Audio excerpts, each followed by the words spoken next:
पुराणों के अनुसार भगवान ब्रह्मा के मानस पुत्रों में से एक प्रजापति दक्ष कश्मीर घाटी के हिमालय क्षेत्र में रहते थे।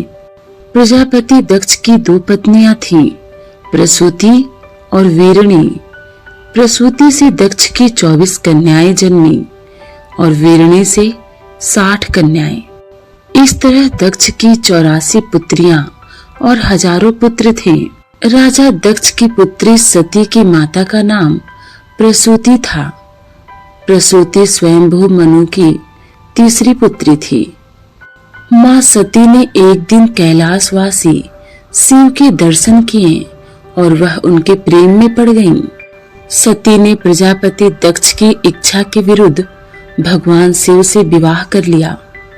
दक्ष इस विवाह से संतुष्ट नहीं थे, क्योंकि सती ने अपनी मर्जी से एक ऐसे व्यक्ति से विवाह किया था जिसकी वेशभूषा और शक्ल दक्ष को कतई पसंद नहीं थी और जो अनार्य था।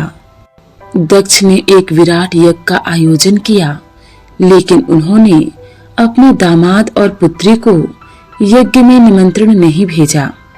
फिर भी सती अपने पिता के यज्ञ में पहुंच गई, लेकिन दक्ष ने पुत्री के आने पर उपेक्षा का भाव प्रकट किया और शिव के विषय में सती के सामने ही अपमानजनक बातें कही। सती के लिए अपने पति के विषय में अपमानजनक बातें सुनना हृदय विदारक और घोर अपमानजनक था। सती को इस बात का बेहद दर्द हो रहा था कि वह अपने पति के मना करने के बावजूद इस यज्ञ में चली आई थी और अपने 10 शक्तिशाली रूप बताकर डराकर पति शिव को इस बात के लिए विवश कर दिया था कि उन्हें सती को वहां जाने की आज्ञा देनी पड़ी थी। पति के प्रति खुद के द्वारा किया गया ऐसा व्यवहार और पिता द्वारा पति का किया गया अपमान सती बर्दाश्त नहीं कर पाई और यज्ञ कुंड में कूद गई। बस यहीं से सती के शक्ति बनने की कहानी शुरू होती है। यह खबर सुनते ही शिव ने वीरभद्र को भेजा, जिसने दक्ष का सिर काट दिया। इसके बाद दुखी होकर सती के शरीर को अपने सिर पर धारण कर शिव ने तांडव किया। पृथ्वी समेत तीनों लोकों को व्याकुल देखकर भगवान विष्णु ने अपने सुदर्शन चक्र द्वारा सती के शरीर के टुकड़े करने शुरू कर दिए। इस तरह सती के शरीर का जो हिस्सा और धारण के आभूषण जहाँ जहाँ गिरे वहाँ वहाँ शक्तिपीठ अस्तित्व में आ गए। देवी भागवत में 108 शक्तिपीठों का जिक्र है, तो देवी गीता में 72 शक्तिपीठों का जिक्र मिलता है। देवी पुराण में 51 शक्तिपीठों की चर्चा की गई है। वर्तमान में भी 51 शक्तिपीठ ही पाए जाते हैं। दक्ष के बाद सती ने हिमालय के राजा हिमवान और रानी मैनावती के यहाँ जन्म लिया। मैनावती और हिमवान को कोई कन्या नहीं थी, तो उन्होंने आदि शक्ति की प्रार्थना की। आदि शक्ति माता सती ने उन्हें उनके यहाँ कन्या के रूप में जन्म लेने का वरदान दिया। दोनों ने उस कन्या का नाम पार्वती रखा। पार्वती अर्थात पर्वतों की रानी। इसी को गिरजा, शैलपुत्री और पहाड़ों वाली रानी कहा जाता है। माना जाता है कि जब सती के आत्मदाह के उपरांत विश्व शक्तिहीन हो गया, उस भयावह स्थिति से त्रस्त महात्माओं ने आदि शक्ति देवी की आराधना की। तारक नामक दैत्य सबको परास्त कर त्रिलोक्य पर अधिकार जमा चुका था। ब्रह्मा ने उसे शक्ति भी दी थी और यह भी कहा था कि शिव के औरस पुत्र के हाथों मारा जाएगा। शिव को शक्तिहीन और पत्नीहीन देखकर तारक आदि दैत्य प्रसन्न थे।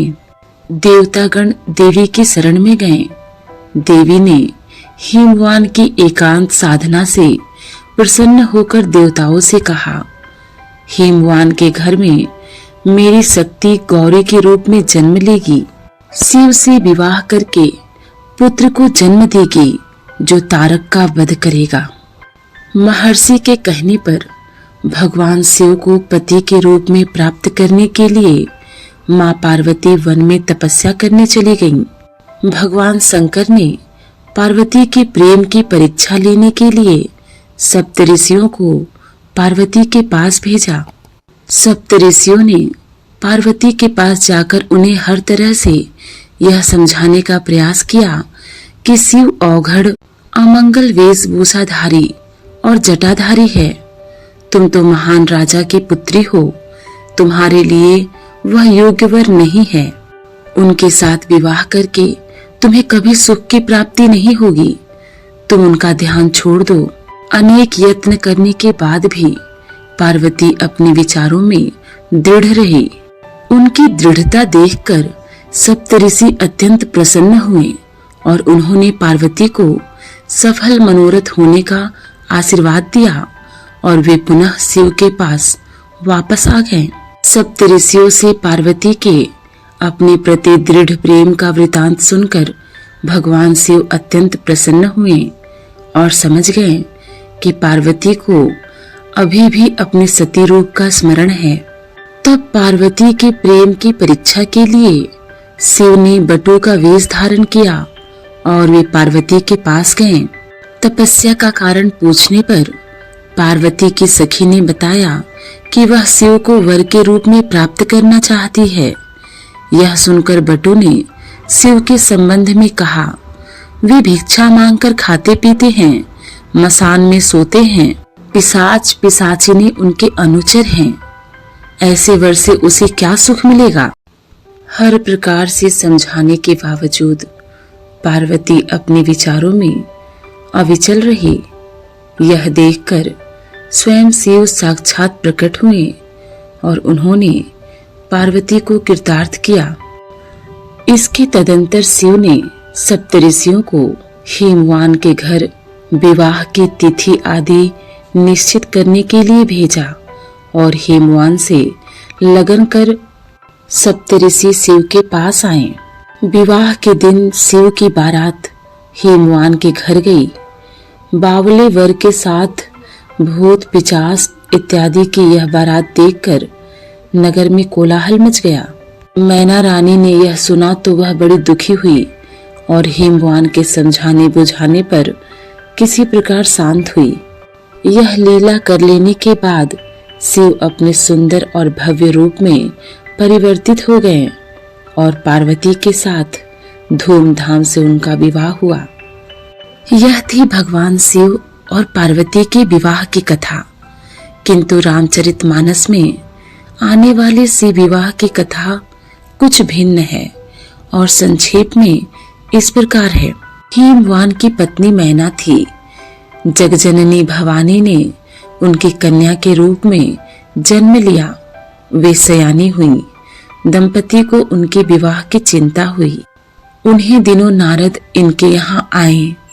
जब दंपति ने अपनी कन्या के उपयुक्त वर के बारे में उनसे प्रश्न किया, तब नारद ने कहा, इसी बावला वर प्राप्त होगा, यद्यपि वह देवताओं द्वारा वंदनीय होगा।